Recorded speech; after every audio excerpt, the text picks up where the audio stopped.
বৌমা, বাবুর খাওয়া হয়ে গেলে আরে কাপড়গুলো শুকিয়েছে তুললে আসো, আমি গাড়ি ধুয়ে আসি। ঠিক আছে মা। সালমা তুমি? আমি টনির মা।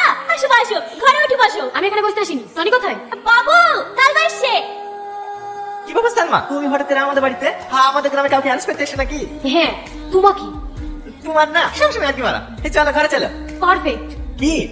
খাওয়ার অভিনয় করতে হবে না, তোমার মুখোশ খুলে গেছে। You are under arrest. অভিনয়? অভিনয় করিস আমার সামনে? তোর অ্যাকাউন্ট থেকে এতগুলো টাকা ট্রান্সফার হয়েছে আর তুই কিচ্ছু জানিস না? তুমি বিশ্বাস করো, আমি এসবের কিচ্ছু জানিনি। বিশ্বাস? আর তোকে? তোর এই ভোলা ভালা চেহারা দেখে আমিও ধোকা খেয়ে গেছিলাম। আমার একবারও মনে হয়নি তোর এই ভোলা ভালা চেহারার পিছনে একটা শয়তান লুকিয়ে আছে। এখনো ভালো ভালো বলছি, সত্যিটা বলে দি, তোকে ফাঁসির হাত থেকে কেউ বাঁচাতে পারবে না। আমি তোমাকে কতবার বলবো, আমি এসবের কিচ্ছু জানিনি। আমি কারোকে জানিনি। আবার মিথ্যে কথা। ম্যাডাম ম্যাডাম, মরে যাবে তো।